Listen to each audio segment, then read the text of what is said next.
Olá, meus amigos, sejam mais uma vez todos muito bem-vindos ao Radioposts, canal onde a gente discute casos de radiologia, aponta estratégias educacionais para aumentar a probabilidade de você passar na prova de título de especialista, tudo isso com base em neurociência, e aproveita para trazer alguns testes interativos onde você pode testar de forma rápida e prática a sua capacidade de reconhecer estruturas anatômicas e de fazer alguns diagnósticos que você pode encontrar na prova.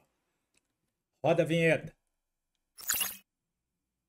Agora que você já chegou até aqui, nós vamos para mais um dos nossos quiz, onde a gente vai primeiro lhe mostrar algumas imagens e depois nós vamos trazer os diagnósticos dessas imagens. Vamos dar uma olhada e vamos ver quantas você acerta. Primeira questão.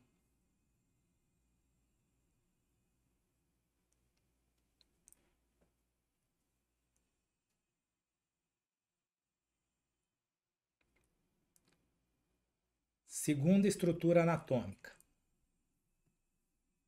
Perceba que é a mesma imagem, agora marcando outra estrutura. Que estrutura é essa marcada pela seta? Anota aí no papel. Terceira questão. Qual é o exame? Qual é o diagnóstico? Caso está belíssimo. E o diagnóstico, ou seja, essas múltiplas lesões, elas podem ou não se comunicar com a árvore biliar. Quarta questão.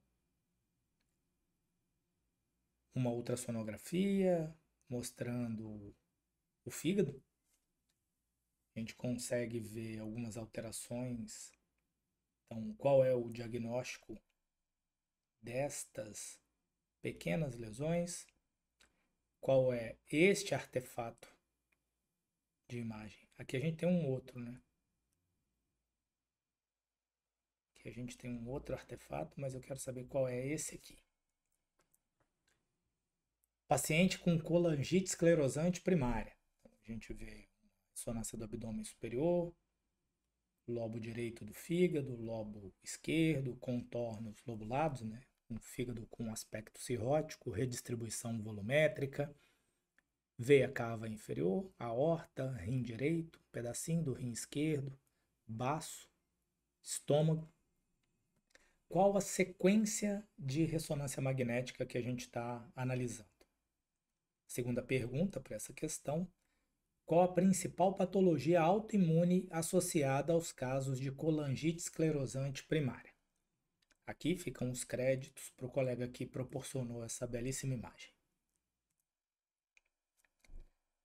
Tomografia computadorizada do abdômen superior, onde a gente observa uma extensa lesão heterogênea, com áreas mais hipodensas, áreas com densidade de partes moles, uma cápsula, né, um realce periférico depois da injeção do contraste aqui na fase arterial.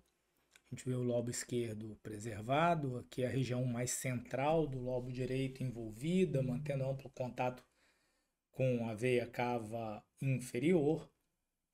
Qual o diagnóstico mais provável desta lesão? Então agora vamos para as respostas.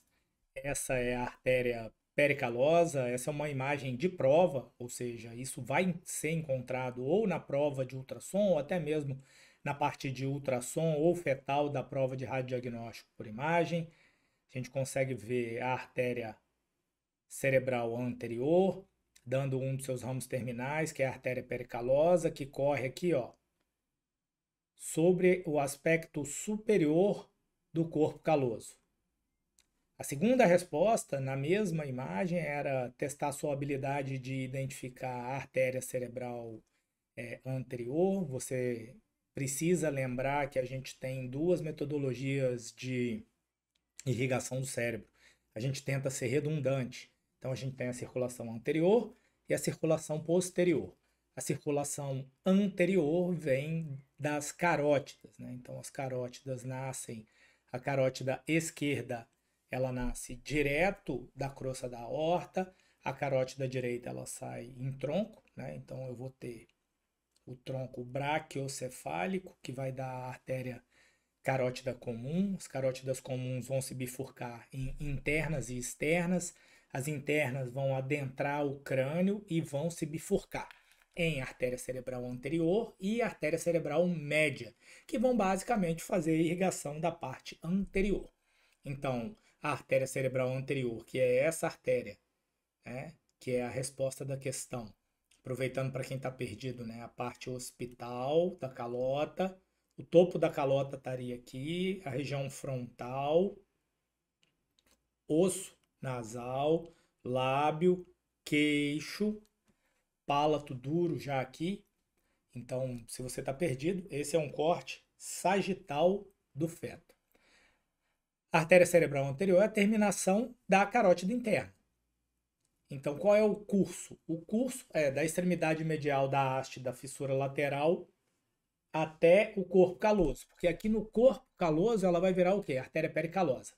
Quais são os principais ramos da cerebral anterior? A comunicante anterior, que vai fazer parte do polígono de Willis, as artérias lentículo-estriadas mediais e a artéria recorrente de Eubner. Então você guarda esse nomezinho aqui que pode aparecer para você. Agora, na prática, o que é importante você saber? Que a ACA, ou artéria cerebral anterior, ela irriga corpo caloso, putamen, e aí vai ter uma parte do putamen que também é irrigada pela cerebral média, a cabeça do núcleo caudado e parte da cápsula interna. Então, observe que a artéria cerebral anterior está irrigando quem? Núcleos da base e corpo caloso, basicamente. Resposta: uma belíssima de uma colangio-ressonância, onde a gente faz uma sequência que não precisa de contraste, extremamente pesada em T2. Então, vou ver tudo o que é líquido, eu vou realçar minha capacidade, vou aumentar minha capacidade de identificar líquido que se desloca lentamente. Por isso que eu não vejo vaso.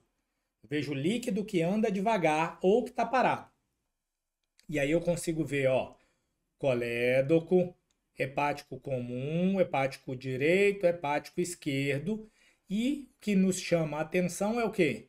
Inúmeras formações de aspecto cístico disseminadas por ambos os lobos, menores, né, aí, maior aí, em torno de 1 centímetro, que vai fazer o diagnóstico de amartomas biliares. Amartomas biliares são figurinhas carimbadas na prova. Podem aparecer na prova de ultrassom, podem aparecer na prova com imagens de ressonância e eles podem aparecer na prova teórica, onde muitas vezes vão lhe perguntar se existe a comunicação entre os amartomas biliares com a árvore biliar.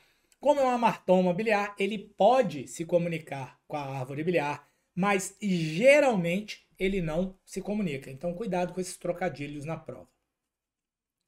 Questão número 4 é a representação sonográfica do amartoma biliar. A gente vai ver essas imagens hiperecóicas com essa cauda de cometa, esse artefato de reverberação posterior. Então, isso aqui é os ecos que são emitidos aqui pelo transdutor, eles vêm até essa estrutura, batem e quando encontram uma variação muito grande entre ecogenicidade de um ponto e outro, eles podem reverberar aqui e emitir diversos sinais perdidos. Esse aspecto, ao invés dele bater e voltar, ou ele só passar, o eco ficar reverberando aqui, pode causar essa imagem, que a gente chama imagem, extrapolando aqui, de cauda de cometa, né? O artefato do Doppler, semelhante ao cauda de cometa, chamado de artefato de reverberação. Agora, o paciente com uma belíssima de uma alteração hepática bilateral, com aspecto já de fibrose, um fígado cirrótico, indentação do lobo direito, redistribuição volumétrica com aumento do lobo esquerdo, irregularidade da superfície hepática, traves fibrosas mais evidentes aqui, áreas de realce heterogêneo com reticulação do parênquima, então um fígado cirrótico. A sequência, olha para o líquor. Líquor está hipointenso, então a sequência T1, líquor preto. Gordura subcutânea preta, então eu tenho saturação da gordura.